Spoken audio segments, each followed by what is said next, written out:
A recurring theme we heard from media sources, and one evident in reporting on internal newsroom decisions and public statements, was that the double standard for Palestine extended beyond its dehumanization in media output. It also applied to how reporters and editors were disciplined and policed for their outward political positions on Gaza. Throughout media newsrooms, within press associations and universities, and among adjacent liberal nonprofits, new standards against violating impartiality or neutrality were invented post October 7th, seemingly overnight, selectively invoked, cynically wielded, and racially enforced. In response to the Black Lives Matter movement and the George Floyd protests, media outlets, cultural nonprofits, and colleges used lofty, if vague, statements of support for racial justice.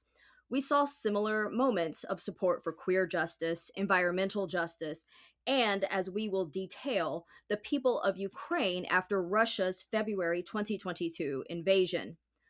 But in the wake of October 7th, this trend quickly reversed as those same entities suddenly found both their tongues and hands tied on the subject of social justice as the death toll in Gaza skyrocketed in late 2023. What do we know? What does we? How are the union and the socialist be? Everything I can need, oh I need, oh I need, oh I need, oh what does we? Oh what does we? Oh what does we? Oh what do we? Oh. Greetings, comrades, and welcome to your favorite podcast about fighting for the narrative. For today's episode, we have a guest to interview. It is Adam Johnson. He is a writer. He is a writer, a journalist, the co-host of the podcast Citations Needed with Nima Shirazi, and he is the author of the book we will be discussing today, How to Sell a Genocide: The Media's Complicity in the Destruction of Gaza. Adam, welcome to Workers Lit. Thank you for having me on. Yeah. Let's just start right off the bat. In the off chance that our listeners don't already follow you, how can they find you and your podcast online? Wow. And where's the best place for them to purchase this book for themselves? Well, generally they say purchasing directly from the publisher is preferable, but sometimes they have high shipping fees. So if you need to go to some other site, I won't tell anyone. But generally the publisher is preferred because, for a number of reasons, but it's just better for them. There's not a middleman who is shaking that? everyone down. Pluto Sorry, Press? I should say who that is. Pluto Press. They're out of London. I have a podcast called Citations Needed, and I have a Substack called The Column. So that's where most of my production is, and I freelance. Very cool. Excellent. So How to Sell a Genocide is a pretty bold title, and this book sets out to explain how the U.S. media not only sat by and allowed genocide in Gaza to take place, but how it played an active role in making genocide palatable to the American people, and basically they were complicit in the destruction of Gaza. I personally have been a Citations Needed listener and a Patreon subscriber for several years. Well, now I have to be really nice to you. Yes. That $5 a month is Thanks for paying for my kids' diapers. Yes. So Citations Needed is a media criticism podcast, right? And this book is very much in that same vein, but boiled down very specifically to explain how Americans were made to accept this destruction and to essentially side with the perpetrators, Israel and the Biden administration. The book is focused from like October 8th, 2023, all the way through 2024. So what made you really want to take on this endeavor more than just what you and Nima have already covered on the podcast? Well, what we wanted more than anything is for it to be analytically and quantitatively rigorous. We reviewed 12,000 articles, 5,000 video segments. We wanted it to be as open source as possible. The piece we published last week with The Intercept has a link to the GitHub that has all the references we make, so one can go check our work if they wish. Because it's a book written for liberals. It's a book written to convince liberals to care about this and to look deeper into the issues, and understand that to a great extent they were the targets of a public relations campaign to buy the genocide time, which is functionally what the book is about. It's a book about buying time at its core. It's about deflection, hand waving, redefining terms. It's about public relations and the power of public relations to acknowledge something that's happening is bad, but deflecting who's responsible for it, to render responsible agents separate from or non sequitur to the fundamental political issues at hand. And that required a combination of dehumanizing Palestinians, of compartmentalizing or reducing the Biden White House to a bumbling third party, which we broadly call feigned helplessness, which is a key element to this, to redefining the term ceasefire. And so the book goes into all of that. And you read the beginning of, I believe, chapter 7, which is, it's weird to have a favorite chapter, especially for a book this bleak, but it's kind of my favorite chapter, and that I think it really gets to the core. And I'm glad you pinpointed it, because most podcasts, we sort of don't go over that part. But I think what it gets to is the core of liberalism or liberal imperialism as an ideology or an ideological structure that makes bold claims to universalism, but in the event of something as acute and morally indefensible as a genocide, that, again, I think everyone can agree was indefensible. Certainly, even liberals began arguing it was indefensible within the first few weeks. Really exposed the fatuousness of that particular ideology or that particular posture, which again was exemplified by the fact that they all rushed to have these neutrality statements in November and December of 2023, after making these bold claims to universalist human rights, and fighting for the little man and fighting racism and fighting against sexism and all this kind of, again, when it's safe and liberal and generic, it's something we can all get behind. And then, of course, when the rubber hits the road, when the forces of imperialism and violence and racism impact liberal institutions and liberal Zionist institutions and liberal Zionist donors, and of course the White House and the partisan consensus around genocide, then you can't just say, "Well, sorry, I'm a liberal Zionist and I hate Palestinians and I don't think they're real people." So you have to reverse engineer a kind of faux universalist liberal claim, which was very much not credible. And this wasn't just an issue of the media, although the book, of course, disproportionately covers the media. It's in the title. It does also cover these liberal nonprofits, like, for example, PEN America, various unions, various kind of liberal adjacent organizations, obviously many cultural institutions, and of course colleges and universities, which half of the top 25 colleges and universities, according to the U.S. News and World Report list of top, quote unquote, top 25, half of them immediately implemented these ad hoc neutrality policies in late 2023 and into 2024 because they were getting pressured to support a ceasefire. And rather than saying we oppose a ceasefire because we're Zionist and imperialist and we like the U.S. imperialist project, because that's sort of considered tacky, you have to say, actually, we oppose politics as such, which again was a totally novel construct. If anyone recalls, for lack of a better term, kind of peak woke 1.0, was like you had to have a claim, or you had to have you supposedly speak out against injustice. But of course, much of that was also very generic and very kind of vacuous, or kind of funneled into these HR DEI constructs. Or again, I'm doing an event with Stephen Thrasher, who wrote an excellent book called The Overseer Class that came out today, actually. And he details this exquisitely, and he has very personal experience with it as someone who was kicked out of academia for his support for Palestine, and received flack both in 2019 and in 2023 and 2024. How there's these, basically everyone along the way who disciplines him. He's a black gay academic who is now out of work because of his work in the campus protests. But along the way, it's black, like, James Baldwin scholars consistently disciplining him and telling him to shut up about Palestine.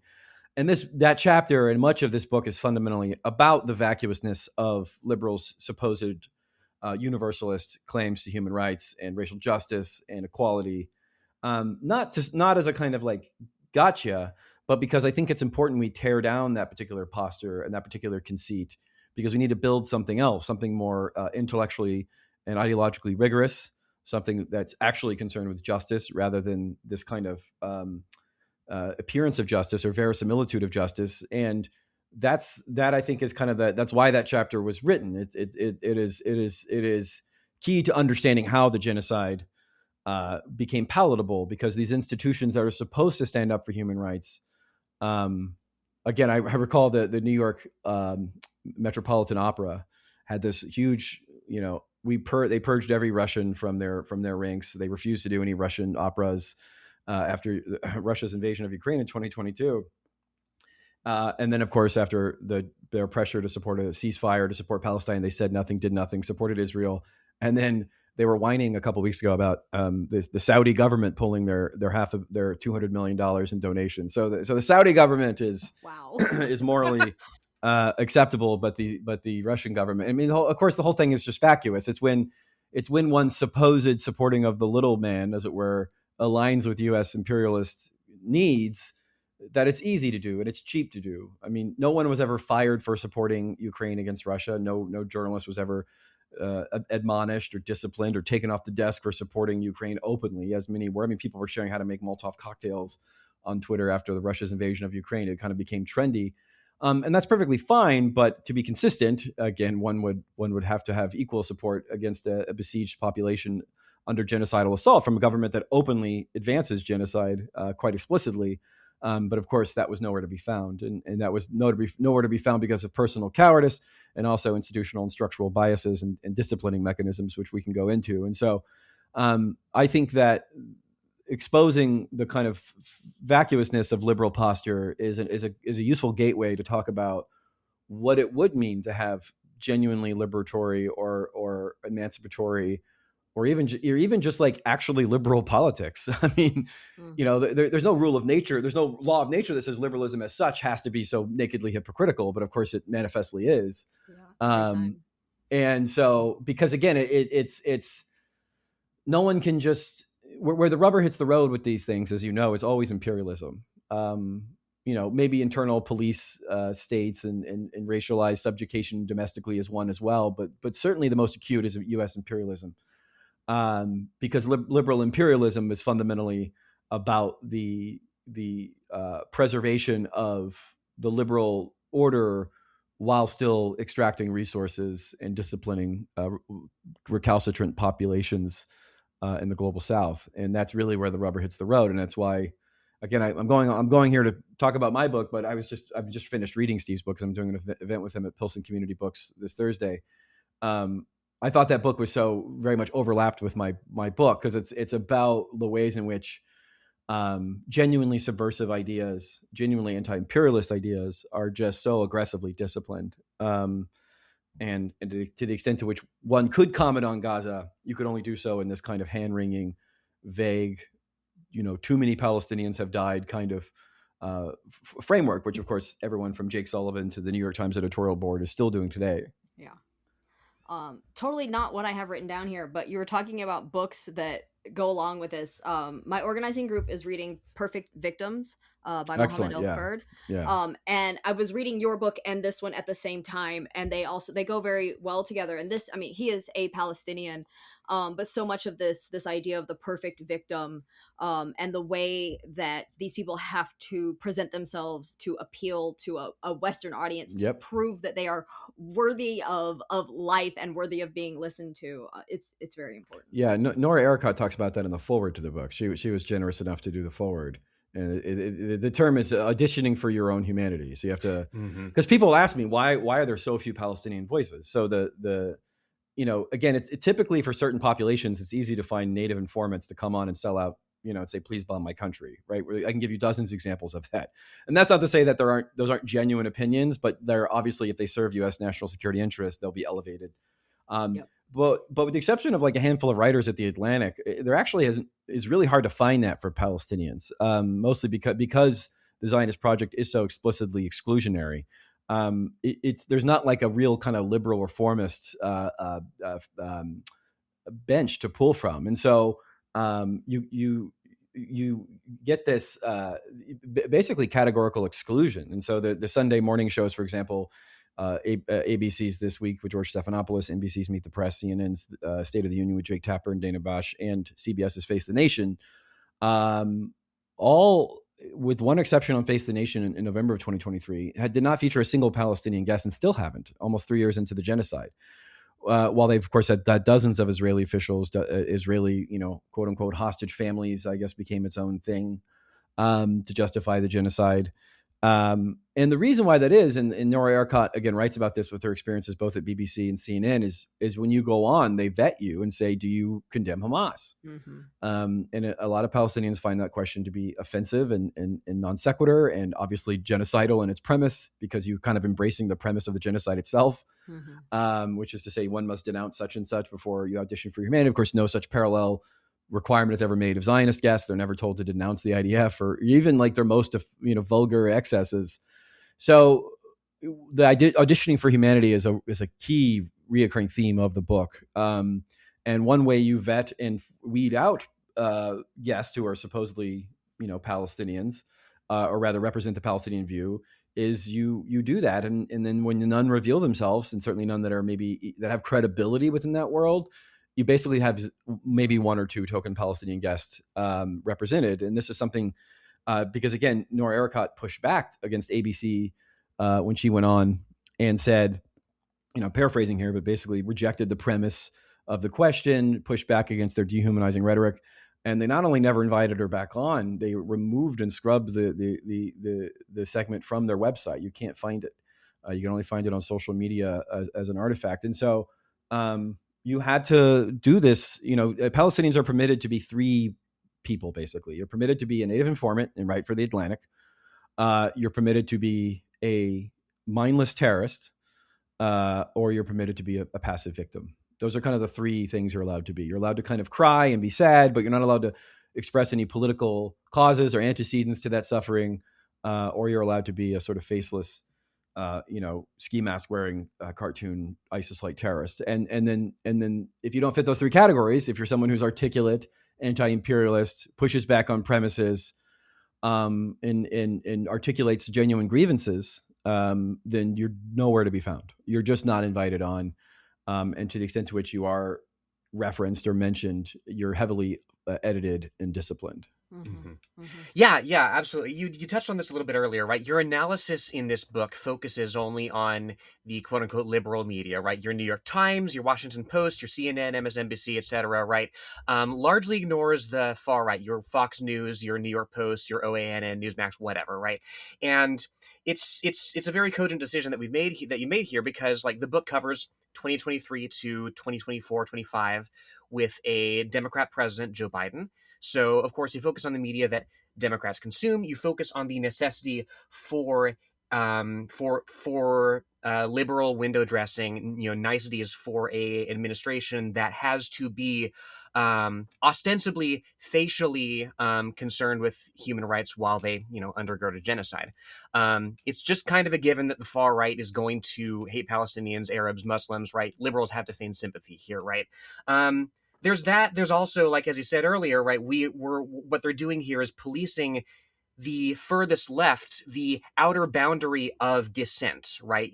Politically and also morally, when you get right down to it, right? Now, one way they do this, you explain early on, you introduce this concept of moats of rationalization, right? Can you dig down a little bit into what that means? So my argument is basically, well, I have many arguments, but one of my central arguments is that within the first few weeks, what you see is that liberals and liberal institutions, in the White House especially, don't really bother to defend the genocide on first principles. They don't really try to defend it. They throw out some, claptrap about eliminating Hamas and terrorism, but it's all very kind of half-hearted. And so the New York Times editorial board, the Washington Post editorial board, the White House, what they do very quickly, especially around late November of 2023, is they begin to pivot into the non sequitur. So to create a release valve, a pressure valve for the White House, who's increasingly being pressured by human rights groups, by obviously mass protests, by outrage in the so-called Arab world, to end the genocide. Because the way these things have historically worked is Israel does what they call mow the grass in Gaza. They kill some arbitrarily high number of Palestinians as medieval recompense for some perceived transgression, whatever it may be. And then they discipline the population as a whole. Again, there's no targeted war on Hamas. It's just they kill Hamas insofar as Hamas shoots back, but they kill the population in general just as well. And that the broad assumption was, despite the uniqueness, the unique body count of October 7th, this would be more or less how this played out, with some maybe an added few weeks for their arbitrary recompense. And that did not happen. It sort of just kept going on, and it was very clear a decision was made in Washington and in Tel Aviv to go for broke. Again, they would not have phrased it for them. They would not have phrased it to themselves as, we're going to do a genocide. They would probably use a more anodyne, eliminate Hamas or remove the terror threat or whatever, which is, from Israel's perspective, was very explicitly the removal of Palestinians from Gaza, because they know just as well that Hamas, again, regardless of what one thinks about them, is an indigenous guerrilla movement with meaningful support among the population, if not categorical. And historically, you can't just eliminate that in any meaningful sense. They're not despite the fact that they spent a lot of money to try to compare them to ISIS. Unlike ISIS, they're not foreign mercenaries. They are Palestinians of Gaza. They have parents or grandparents who were displaced and put into this open air concentration camp. And so the idea that you would eliminate them just doesn't make any sense. Something Tony Blinken himself even admitted behind closed doors, supposedly, to Netanyahu in January of 2024. And then later he effectively said it on his way out the door in January of 2025. So everybody knew, every military commander, every expert in Gaza, everyone who knew anything about Israel knew that the nominal goal of eliminating Hamas was pretextual for mass carnage. Yes. That it remains a fundamentally political issue to this day, and will always be a political issue, because there's an inconvenient people who refuse to just go away and call themselves Jordanians. Mm-hmm. And so long as those inconvenient people exist, and Zionism's fundamental ethno-supremacist logic exists, there will be resistance, period. Now, that may manifest in different ways. There's obviously going to be upticks here and there, but fundamentally, you can't bomb your way out of that fundamental issue. Unless you commit genocide, unless you try to commit ethnic cleansing or genocide or some variations thereof, which is why they decided to do that. Because you can, again, there's plenty of Likud think tanks. You can read watch their videos or read their papers, their long reports on getting rid of the population of Gaza. Now, they sometimes don't frame it that way. They say, voluntary immigration to Jordan or voluntary immigration to Gulf states or to North America, but they've been wanting to empty the population of Gaza for some time. And that's why when Biden left office and Trump took power, Netanyahu openly began talking about mass expulsion of Palestinians in Gaza. And that remains a very popular position, a 70+% popular position within Israel. It's the majority position. It's the position of both the Netanyahu and his so-called opposition. And so this was the designs, and they explicitly said as much. You had genocidal statements from Yoav Gallant about human animals. We're going to cut off food, water, fuel. You had genocidal statements from Netanyahu with his infamous Amlach speech, where he, made very clearly genocidal biblical references. You had genocidal statements from President Isaac Herzog, who said there's no innocence in Gaza, in English. So what was going to happen was not really a mystery to anyone who knew anything about the so-called conflict. This was the mass slaughter was predictable and inevitable, and the White House knew this. And so what you had was, because again, if you recall, on October 8th, Tony Blinken briefly called for a ceasefire, and then immediately deleted the tweet, because that was the pro forma thing you did, because some decision was made between the time he tweeted it out and the time he deleted it that, oh, no, this is going to be not that thing. So obviously at the time you had Human Rights Watch, Amnesty International, Doctors Without Borders, Oxfam, all calling for a ceasefire. There was a specific playbook about what that meant. So what do you get? As I detail very clearly, you get the liberal media, the New York Times and the editorial board, intervening in these kind of pseudo humanitarian interventions. So you have, well, we need to bomb and eliminate Hamas, but we need to let in aid. Yes, the mass destruction is bad, and yeah, this is the modes of rationalization I go over.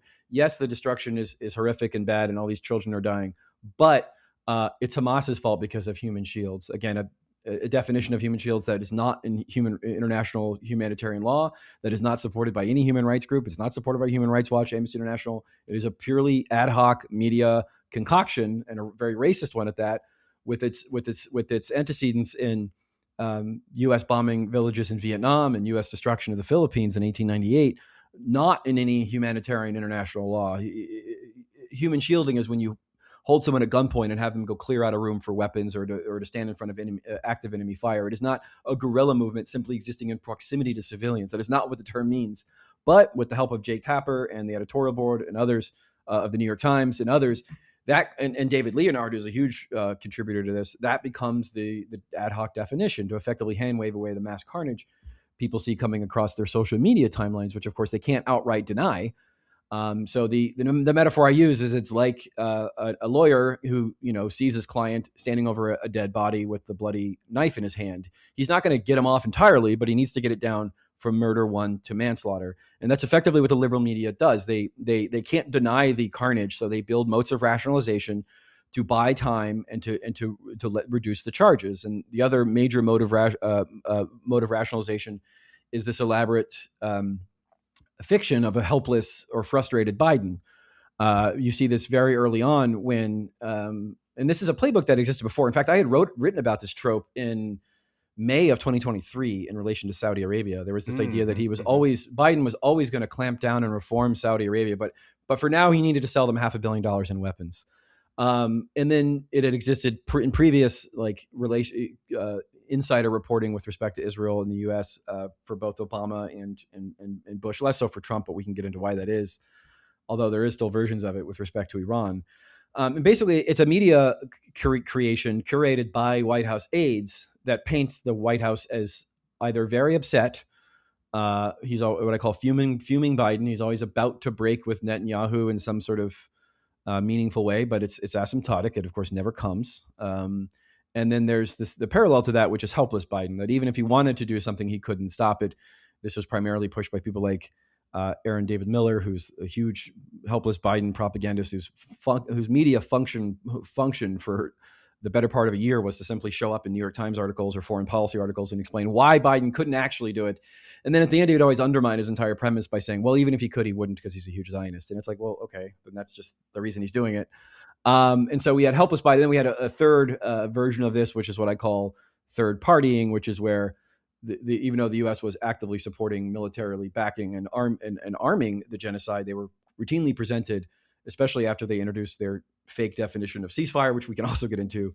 They were presented as a bumbling humanitarian group trying to broker a ceasefire that mysteriously never came, despite the fact that the U.S. didn't need to convince Israel to engage in a ceasefire. They could simply use their leverage to do so and force them to do so, which everybody knew at the time. Biden indeed himself did it in 2021, and we now know, according to the Israeli ambassador at the time, Michael Herzog, who was the Israeli ambassador to the U.S. at this time, has since said that Biden never asked for a ceasefire, which again everybody could see, because if he asked for one, there would be one. It's really that simple. The largest empire in human history is not taking orders from the country the size of New Jersey, and so those sort of parallel fictions bought the requisite time in late 2023 and into 2024 to effectively dampen down outrage. And we can talk about the other different tactics that were involved, from crackdown on campus protesters to the Zionist cry bully campaign after the Al-Ali hospital bombing on October 17th, which I argue was very critical. And all that sort of together kept the temperature down. And the editors that were pushing these policies to keep the temperature down, of course, they didn't frame it as, man, we really need to take the pressure off Biden so we can support genocide. It was framed in the more kind of benign sounding, we need to reduce anti-Semitism, or we need to lower the temperature or prevent polarization. These are the kind of vacuous, liberal banalities that you would hear from our sources. And one way they did it as well is they just, we go back to this idea of selective enforcement of ostensibly universalist policies. They would have heavily disciplined police and monitor employees perceived as being sympathetic to Palestine, typically Arab or Muslim. They oftentimes just use straight up racism as a proxy for disciplining reporters who were seen as off program, especially if they were younger.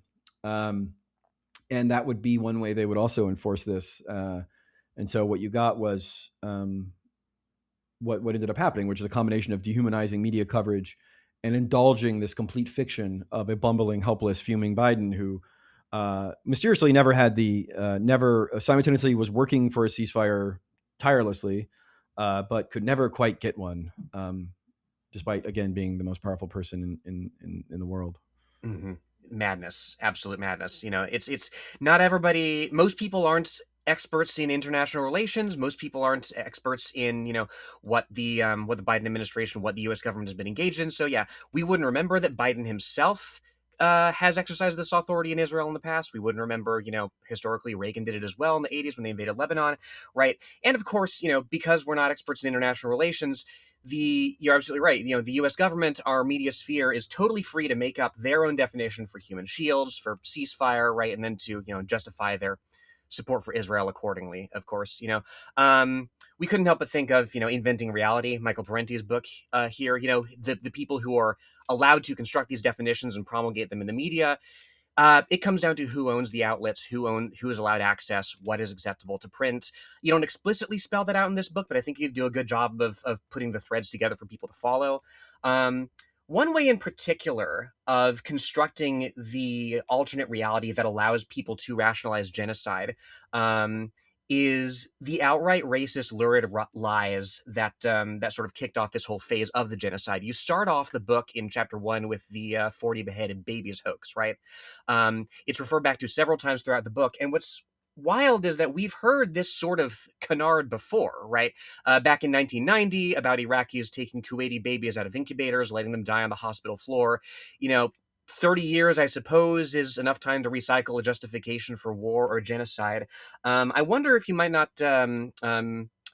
unpack the importance here, right, of so what's these important lies. To understand is that, so very early on, again, when the decision was made to push back against a ceasefire, which I think very much happened on October 7th, that evening, you needed to index Hamas as ISIS, as a kind of cartoon jihadist organization that has no secular political grievances. Therefore, the killing they did on October 7th, which was non-trivial, obviously, it was significant, was not enough. It needed to have an extra lurid punch. It needed to have something extra visceral, which, again, if y'all are, of course, students of liberal imperialist propaganda, but any crackdown, whether it was in South Asia by the British Empire, or Kenya, or even in North America with respect to North America, it very often was preceded by claims of atrocities or killing babies. This is sort of par for course. And so anyone with any understanding of history, or anyone with any understanding of Hamas, for that matter, this has never been their MO before, would have seen that story and said, that seems like bullshit. 40 beheaded babies, you have this kind of round biblical number. Why would they gratuitously behead them? Again, this also contradicts with their other claim that they use human shields, which is supposed to solicit Western sympathy. So they solicit Western sympathy is their key strategy by killing themselves, but also they behead. I mean, this doesn't make any sense. Mm-hmm. Again, there's so much kettle logic here. You sort of, your brain begins to have paralysis, and then you have this idea of, it's, according to Zaka, this kind of far right rescue group promotes it. It goes up to Netanyahu. Sarah Sidner, who's on the CNN Live, announces that news has just come in. They've confirmed the beheading of several babies at the kibbutzim. And then Hades Gold, who's on air at the same time, parrots this line again: how you can confirm, how the Prime Minister's office can confirm their own self-serving racist lie is lost on me. It's retweeted out and shared by everyone from Nick Robertson at CNN to people who work at Media Matters and New Lines, and it's sort of this thing. You say, "Oh, it's so shocking." We have "Don't look away." I think was what they would always say. Abby Phillip at CNN, "Don't look away." This is so it's kind of mopey, like this is so serious. But anyone with any basic understanding knew that made no sense. That has just not been their MO. Now, Hamas is not the 4-H club, but they're not ISIS, right? They don't engage in this kind of gratuitous, I guess biblical or kind of ancient form of gratuitous violence. because why would they? It's not something they'd done before. But that didn't matter because it fit a certain Islamophobic trope. And what Israel needed to do, and they spent millions of dollars by their own acknowledgement pushing this Hamas is ISIS line and the Hamas is ISIS hashtag on Twitter in the first few days, because they needed to be indexed as ontologically evil. Because if they're ontologically evil, then by definition, you cannot have a ceasefire with them. And this is, of course, affirmed by people like Bernie Sanders, who goes on CNN and CBS in November and December of 2023 and says, and I quote, "I don't know how you can have a ceasefire with a group like Hamas who seeks Israel's destruction," unquote. Of course, unlike Israel, who also fundamentally seeks Palestine's destruction, Palestinian destruction. But at some point, supporting a ceasefire became a moral endorsement of Hamas. Again, it's unclear. But the word ceasefire simply meant that both sides cease firing. In this case, 99.9% of the firing, of course, comes from Israel. 99.9% of the killing, because they have such a massively asymmetrical military advantage by given their colonial status versus the besieged and a population of Gaza, who of course has no surface to air. They have no air force. They have no way of defending themselves beyond these kind of makeshift rockets. And so very early on, it was clear that was going to be the necessary narrative to get Americans to internalize why we needed to hand wave away the slaughter coming across their timeline, because it's a very simple syllogism, which is that Hamas is axiomatically evil. Once you accept that premise, you therefore have to eliminate them, and therefore any carnage that comes across your timeline over the weeks and months is unfortunate. You can cry about it, you can be sad like a good liberal, but it's fundamentally you have to deal with it. It's just the collateral damage for this great noble war on Hamas. And it didn't matter that it made no sense. It didn't matter that there had been no evidence of Hamas ever doing anything like this before. And obviously the story itself fell apart within 3 or 4 days. Tweets were deleted, vague apologies issued, but no careers were sullied over it. No one lost their job. No one was disciplined. Matt Gaetz at Media Matters is still at Media Matters. And he even tried to double down on it a few weeks later, long after it was debunked. You had parallel claims about babies in ovens that were repeated on CNN and MSNBC that were not true. So you had this early on in the first few days. You had this atrocity propaganda. Pregnant women being cut open and their babies taken. It's kind of ridiculous. Again, stuff you would hear in any British imperialist tract from the 19th century about Indians or Kenyans.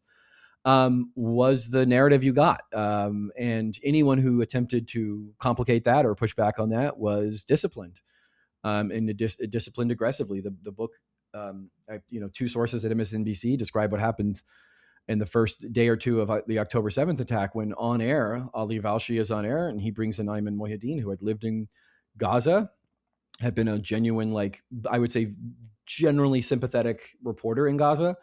And he's brought on to explain the context for why such an attack would take place. Now, they don't endorse it. They don't cheerlead it. They're not pro it, but they explain the context. Why would there be an attack like this?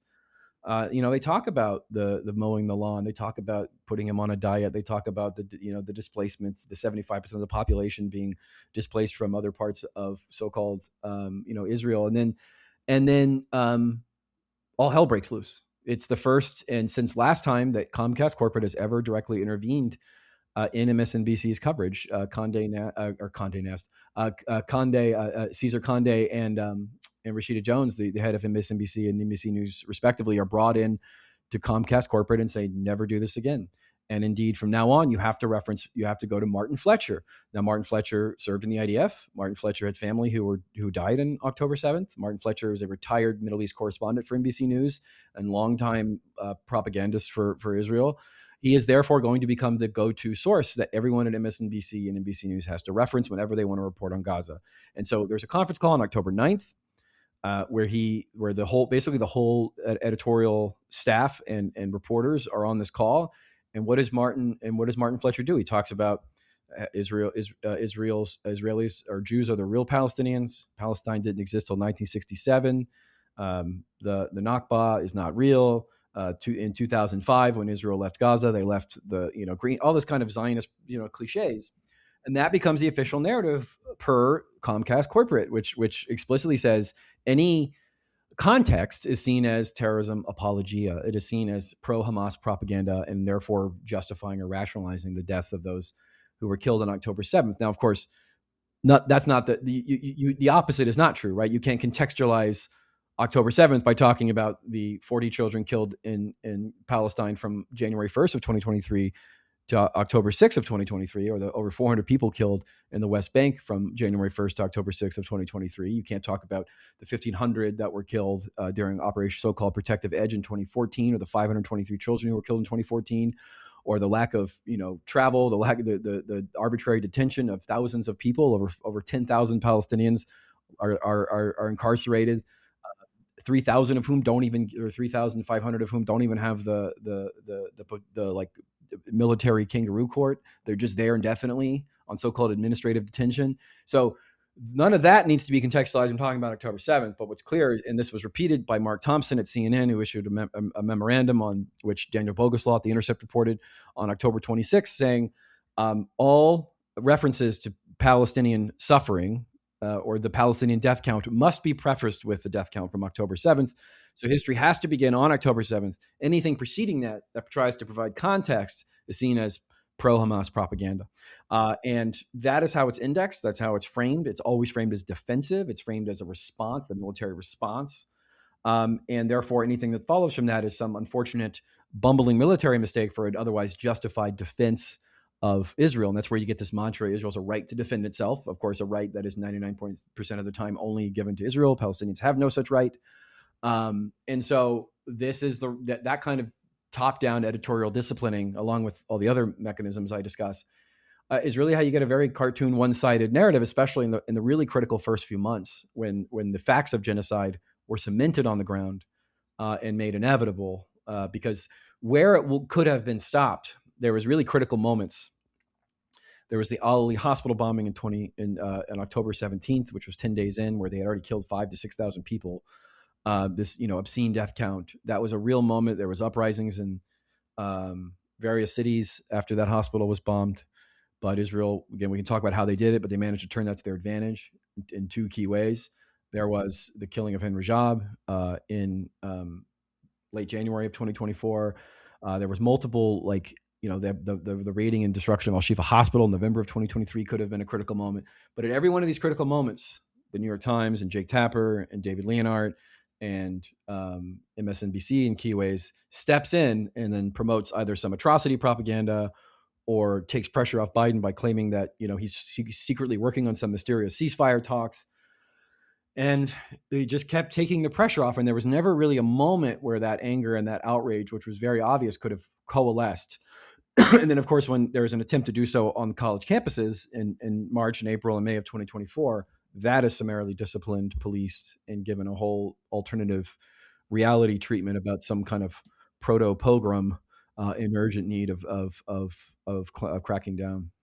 Yeah.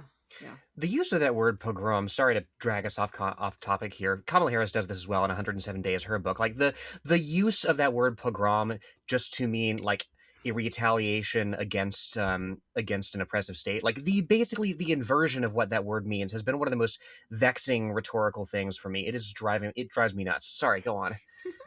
Well, yeah, everything has to be framed as like Holocaust 3.0 or 4.0 because Yeah. no one can just have an honest conversation. So Mhm. everything has to be put in this mopey liberalese to win off liberals. I mean, again, the Zionism in general and imperialism more broadly cannot function without liberal buy-in.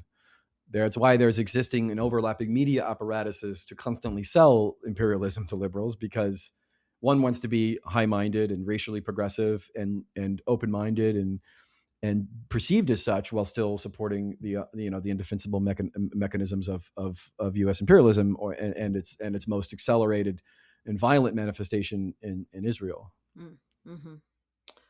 Yeah. Wow. Okay. You already kind of briefly touched on these three genres of helpless Biden, deeply concerned Biden, and what you call third partying. But we even saw prominent progressives like AOC really like throw her reputation away to peddle sympathy and make excuses for this, racist old war criminal. This, he's tirelessly working for a ceasefire. And all of these people in government like AOC, like other liberal politicians that continuously voted to send quote unquote defensive weapons. Oh, we don't support aggression, but we want defensive. And so all of these things really worked like hand in glove with the media to shift this blame and act like, you know, Biden couldn't possibly do anything to stop this. You also mentioned earlier, and I'd like to get into that a little bit more, about this idea of what a ceasefire even means. Like, we know what a ceasefire means, but they did so much, and Blinken was very guilty of this as well, of, you know, obscuring what a ceasefire even is So to make it look like they were trying to do something they weren't. the Orwellian redefinition of ceasefire is essential to understanding how this happened, and I take a long time to talk about it because it actually really matters. Ceasefire had a very clear and very specific definition that everybody knew what it meant. Again, it's why Blinken used it before he deleted his tweet. It's why Human Rights Watch, Oxfam, Amnesty International, everyone knows what ceasefire meant, which is the U.S. uses its pressure and its leverage to prevent Israel from, again, slaughtering a caged population. But then on the eve, and you got to understand, is on October 13th, Tony Blinken issues a memo banning the State Department and anyone in the White House from using the word ceasefire because everybody knew what it meant. And then this was the status quo up until it became untenable in February of 2024, when Biden, out of nowhere, announces that he's working on a ceasefire and he's going to have one by the end of the weekend.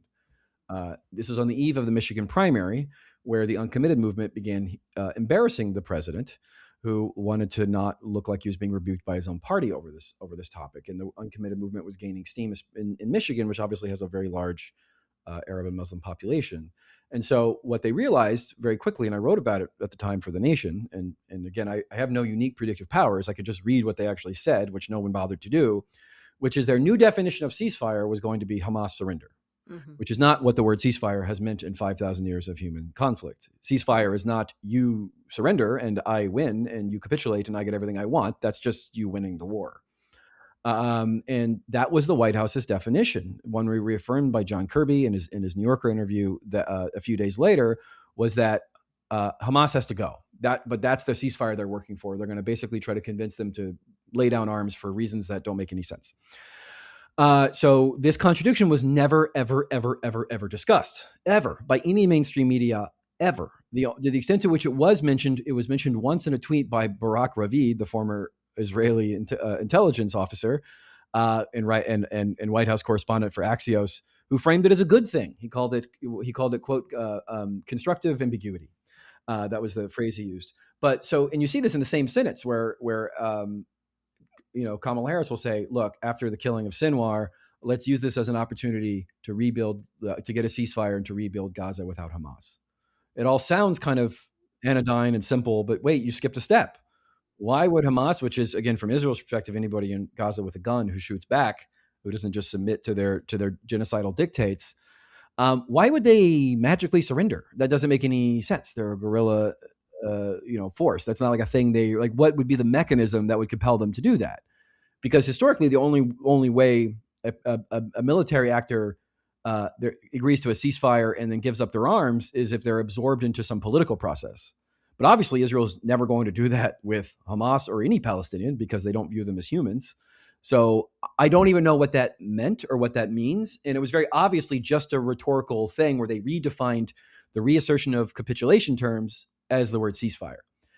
And to the extent to which there were genuine, quote unquote, ceasefire talks, which became this other kind of liberal thingamajig you could point to, it was only for temporary pauses, like the one they had in November of 2023, for the purposes of captive exchanges to get the Israelis and their people back. Of course, those humans matter. The Palestinians are merely abstractions and faceless abstractions. They're so-called prisoners.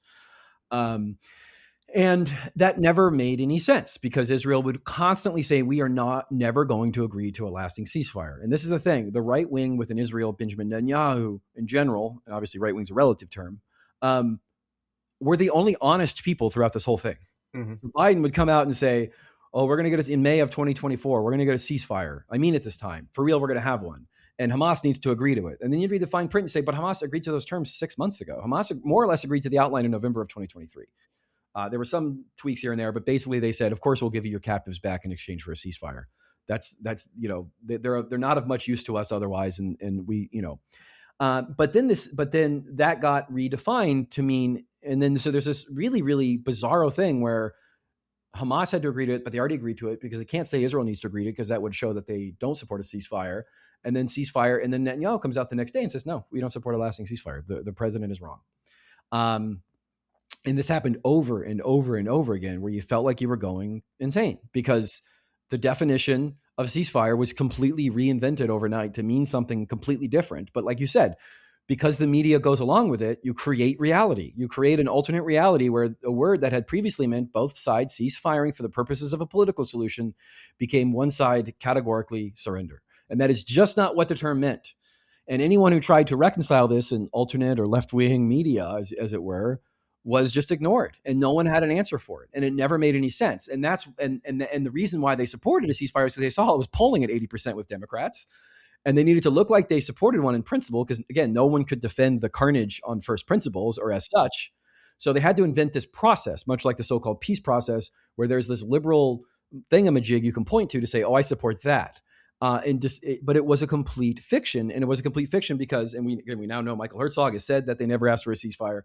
And of course, the only leverage they could ever have to compel a genuine ceasefire was to the credible threat or the removal of military support from Israel, which Biden and Blinken and Kirby repeatedly said they were never going to do. So the whole thing was based on a glaring contradiction that the media never bothered to reconcile or discuss in good faith or discuss honestly, because they needed to have, and this was in parallel with what I call the like day after stories that were fiction, where they would talk about how, oh, don't worry, Hamas is going to magically go away and the Saudis are going to come in. At one point, they floated having mercenary armies from Indonesia, which is like 8,000 miles away. They don't even speak Arabic, but I guess they're like vaguely Muslim, and that's all that mattered. So you had this kind of like this goofy Orientalist wish casting about what that would look like. They were like, oh, MBS can do it because they kept framing MBS as like the Pope of the Arabs. Like he could just, despite the fact that his approval rating in Gaza is less than 5%, it's actually just as bad as Britain's is. So like, again, that's part of this interchangeable Arab trope that's central to Zionist ideology. They would view any of these people as just Zionist proxy forces, justifiably so. And again, this fundamental tension is still not reconciled with how we talk about Gaza. That's why they keep narrowing the land they're occupying and sieging and bombing and humiliating and starving them, because they want total capitulation, and they understand that capitulation means ethnic cleansing and genocide, and they understand it's a one-way ticket. So there was actually a poll done immediately after the October 2025 quote unquote ceasefire, showing that despite the fact that Hamas had, I think, something like 48% support in Gaza, 70% opposed their disarmament. Now, why is that? Because everybody knows what that means. Mm-hmm. It means that you are now cast off to the Sinai, or you're just killed. And so you have this total fiction that makes no sense. No one really challenges it. And then that's why, as you alluded to, when Ocasio-Cortez goes on the Democratic National Convention stage and at the United Center, where I watched it live because I was reporting there for The Nation, and she gives this line about tirelessly working for a ceasefire, it was seen as a huge betrayal, because it's fundamentally mocking and insulting the protesters, both inside the United Center with Uncommitted and outside protesting the DNC. Because, wait, if Harris is tirelessly working for a ceasefire, then why are they there?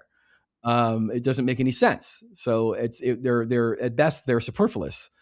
So, I think that needs to be addressed. That needs to be apologized for, because again, the myth of the ceasefire and the ceasefire talks was the central pressure release valve for the White House. This is not like a trivial lie. It was actually a very critical lie, and I wrote about it on social media at the time. I was going to write about it for The Nation, but someone actually wrote a better version than I did. And so, like, the ceasefire mythologies and ceasefire fiction was really central to how you kind of just hand waved away the carnage for liberals. Because if there's some ceasefire talks, then you pressuring the White House doesn't make any sense. It's a non sequitur. And of course, that wasn't the case. And the White House was savvy enough in February of 2024 to realize that and to co-opt the term and redefine it to effectively neuter that particular talking point, and to point to a kind of thingamajig. And Egyptian mediators said as much in late 2024. They repeatedly said this is just for public consumption in Western audiences. This is not a real ceasefire talks. It was simply they would meet, and the White House and Israel would reiterate their surrender terms, and Hamas would say, well, doesn't feel like this is in good faith, and everybody would go home, and this would happen time and time again. And it wasn't, of course, until Trump imposed a ceasefire in January of 2025 that, of course, again, not perfect, but certainly showed it was possible as such. And then later that fell apart, and then it was reasserted in October of 2025, and we have this kind of one way ceasefire. This is where you also develop this other Orwellian phrase, which is two-sided ceasefire, which again is redundant for anyone who knows what the word means. And then so it's like clearly the president can exert some pressure if he wishes to. But again, Biden was committed. He was a committed Zionist. He was pretty open about it. He was, I think, very callously and obviously racist. He was surrounded by callous Zionists who viewed Israel's security as paramount to any other humanitarian concerns, so-called security. And they, I think, largely viewed Palestinians as a kind of faceless Islamic horde whose deaths were like vaguely sad, but not meaningful, and certainly not something that you cared about. And to the extent to which they cared about it, it was probably at a ratio of maybe 100 to 1. Yeah, the rhetorical contortions that you bring up they get increasingly comical and infuriating. I'm thinking right now in chapter 5 when you mention what was the headline? Oh yeah, strike on area where displaced Gazans were camped kills up to 25. Right. The insane contortions that the New York Times and other outlets go through to avoid using phrases like refugee camp. And what do we see now? Right. Israel tests the ceasefire. Israel strains the ceasefire. Israel can never be said to be violating the ceasefire, of course, right? There's also like a lot of passive voice in particular in the coverage of these atrocities when they're even mentioned at all, right? You talk about this specifically in chapter 4. Covering war crimes like earthquakes is the phrase that you use. I wonder if you might say a little more on how this was effectively used by the media to downplay Palestinian deaths and to sensationalize Israeli deaths. Because in particular, there's emotive language, of course, that you can sort of detect trends in if you're passively consuming media. But I really like the way you break it down, like the sheer number of times like words like slaughter or massacre are used, and how that's overwhelmingly to the benefit of Israeli citizens rather than Palestinians. Right. I wonder if you can break down the disparity a little more. Yeah, because that's a proxy for humanity. Mm-hmm. If your death has this kind of emotive label of slaughter or brutal, or that is a dehumanization of those who do the killing and a humanization of those who die, and the inverse is obviously true. If your death is presented as anodyne or clinical, or passive, have died, have been killed as a result of the military response, these other kind of unemotive terms, then you're necessarily being dehumanized. And so that dehumanization structure is embedded within the sort of chauvinist DNA of American media, who broadly identifies with Israelis as Western and European versus obviously this kind of undifferentiated Asiatic hordes in Palestine. And so that rhetorical regime was central to pushing that dehumanization. But you brought up the passive voice and the kind of explosions out of nowhere. And I think what's important to understand is that these policies did not come out of nowhere. They're a direct result of the Zionist crybaby campaign after the Al-Ali hospital bombing, which killed 300 to 400 people. There was a shelling of the Al-Ali hospital on October 17th. Israel claimed it was an errant PIJ rocket, a Palestinian Islamic Jihad rocket. That would be absurd. It's obviously the most that anyone's ever been killed, because in the first 3 months, 1,500 Hamas and PIJ rockets landed in Israel and killed a total of 12 people. But one errant one in Gaza kills 350. You're welcome to believe that. I don't. But the point is, regardless of when things happened that day, it gets indexed into this fog of war, and then the ADL and Camera and Honest Reporting and all these Israel advocacy groups effectively shame the New York Times because they run the headline, Israel airstrike hits hospital according to Gaza officials. And so 2 things come of that crybaby campaign, documented in the New York Times and CNN, but you can see evidence of it in other outlets. Number one, you get the IDF from here on has to actively confirm when they're responsible for something. That's why you get blast in Gaza kills 15, explosion at hospital, because Israel just won't confirm it, or they'll take weeks to do so. And that therefore means you remove agency, which we document thoroughly in the book quantitatively as something that you can show, versus say Russia's invasion of Ukraine, which constantly says Moscow hits, Russia attacks, maternity ward, right? The agency is centered. And that's a matter of policy. And you see it at CNN as well, who has in CNN, we know for sure based on our sourcing, had an added edition where you had to GPS locate the explosion before you could blame Israel. And then there's a second major editorial change, which has both been reported on and is reflected in the data, which is this introduction of Hamas-run health ministry. So you had these obscene death counts coming out every day, 300, 400, 500. One day in late October had 1,000. And they knew that this was a problem for obvious reasons. And so after the Al-Ali hospital bombing, from October 7th to October 17th, the New York Times, CNN, MSNBC, not once do you see the words Hamas-run health ministry. And then after October 17th, everyone uses it overnight. It was clearly a policy implemented, certainly internally within New York Times, or people wanted to do it anyway, but it was a good excuse to do it. And that immediately kind of numbs liberals to the carnage, because if you say 50 children today killed in Gaza, that's horrific. But if you say 50 children today killed in Gaza, according to the Hamas-run health ministry, it's clearly, it's probably a tenth of that, right? They're just a bunch of boogie terrorists. And what's important to understand is that every reporter worth their salt knows that the Gaza health ministry, the Hamas-run Gaza health ministry, had a history of being incredibly accurate. It was used by Human Rights Watch. It was used by the World Health Organization. It was used by the U.S. State Department. And then later we know it's used by Mossad. And that there was actually a study in 2014 that compared the IDF's final figures of quote unquote protective edge with that of the Hamas-run health ministry, and found that their differences was about 7%. And if anything, they're a massive undercount, because they don't include people in rubble or unidentified body fragments. It's only actively identified people. And so that was a huge PR coup. Those two PR coups removed agency, numbed the liberal brain to the carnage and the outrage, and were uniformly adopted by the New York Times, CNN, AP.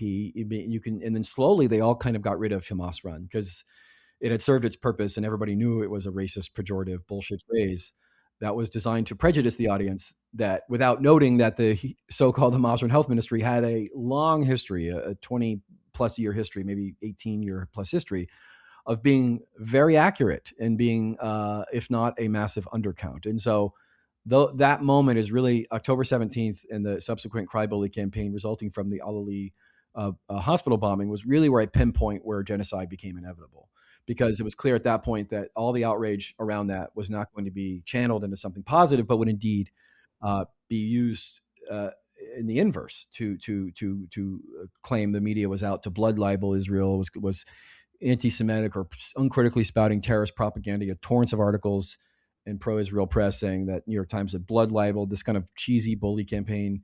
And it worked. And from then on, you had those two editorial conventions, which again had never existed before. And then to some extent were kind of slowly phased out once they had served their utility. Yeah. Wow. Okay, we are right at an hour, so I wanted to talk a little bit about your conclusion to this book, like the final chapter. It's a short chapter. It's kind of where you find us after all of this information, all of this research, and it is dark. And unfortunately, I feel like it is spot on. The American politicians guilty of supporting rhetorically, backing financially, and fully just running cover politically for the genocide of Gaza will never face any consequences. And we are not likely to see any Nuremberg trials for Jake Tapper and Joe Scarborough.